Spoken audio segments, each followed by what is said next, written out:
Sunni students federation സംസ്ഥാന സാഹിത്യോത്സവത്തിന്റെ ഭാഗമായി പാലക്കാട് നഗരത്തിൽ ഘോഷയാത്ര നടത്തി. മാനുഷിക നന്മയിൽ വർഗീയത കലർത്തുന്നത് ക്രൂരകൃത്യമെന്ന പ്രമേയം. വർത്തമാനകാലത്തിന്റെ കണ്ണുപൊട്ടിയ കാഴ്ചകളുണ്ട്. ഒരു ധർമ്മ പോരാളി പാലക്കാടും സർഗപൂരിതർക്കും അനുബന്ധമായി ഇന്ന് വൈകുന്നേരം 4:30 സാംസ്കാരിക ഘോഷയാത്ര. നാളെ ആത്മീയ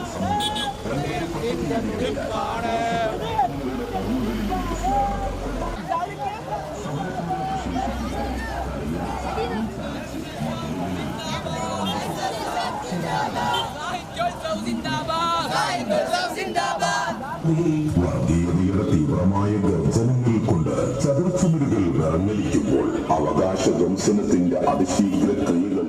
കോട്ടമൈതാനത്തു നിന്നും ആരംഭിച്ച ഘോഷയാത്ര സ്റ്റേഡിയം ബസ് സ്റ്റാൻഡ് പരിസരത്ത് സമാപിച്ചു. മാനുഷിക നന്മയിൽ വർഗീയത കലർത്തുന്നത് കടുത്ത ക്രൂരകൃത്യമാണെന്ന് SSF സാംസ്കാരിക ഘോഷയാത്രാ പ്രമേയത്തിൽ നേതാക്കൾ പറഞ്ഞു. 100 കണക്കിന് പ്രവർത്തകരും നേതാക്കളും പങ്കെടുത്തു. കഴിഞ്ഞ ദിവസം ആരംഭിച്ച SSF സാംസ്കാരിക ഘോഷയാത്ര പ്രൗഢമായി. കാലങ്ങളായി സംരക്ഷിച്ചുവന്ന രാജ്യത്തിന്റെ ബഹുസ്വരതയും കെട്ടുറപ്പും ചോദ്യം ചെയ്യുന്നവർ സമൂഹത്തിൽ ഏറിവരികയാണ്. വോട്ട് ബാങ്കുകൾ ലക്ഷ്യമാക്കി ചിലർ രാഷ്ട്രീയ മൂല്യങ്ങളെ കളഞ്ഞുകുളിക്കുന്നതും നാടിന്റെ മാനവിക ഐക്യത്തെ ബലികൊടുക്കുന്നതും നീതീകരിക്കാനാവാത്ത കുറ്റമാണ്. സാംസ്കാരിക ഘോഷയാത്രാ സന്ദേശത്തിൽ നേതാക്കൾ ചൂണ്ടിക്കാട്ടുകയും ചെയ്തു.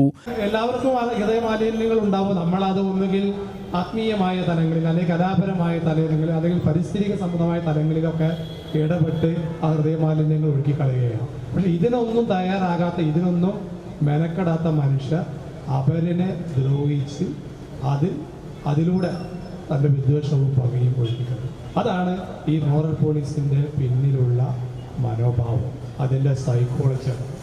വർഗീയമായ ചിന്തകൾ സമൂഹത്തിൽ അപരവൽക്കരണങ്ങൾ കൂടുന്നു.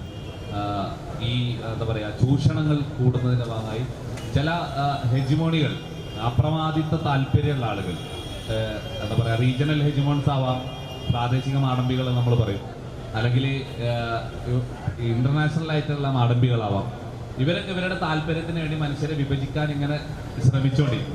കേരള മുസ്ലിം ജമാഅത്ത് ജില്ലാ president NK Sirajuddeen Faizy Vallappuzha, general secretary Shoukath Haji, Sayyid KS Thangal, Sayyid Yasin Jifri, സംസ്ഥാന സെക്രട്ടറി MV സിദ്ദീഖ്, SJM സംസ്ഥാന സെക്രട്ടറി ഉമർ മദനി, SYS സംസ്ഥാന സെക്രട്ടറി ഉമർ ഓങ്ങലൂർ തുടങ്ങിയവർ ഘോഷയാത്രയ്ക്ക് നേതൃത്വം നൽകി.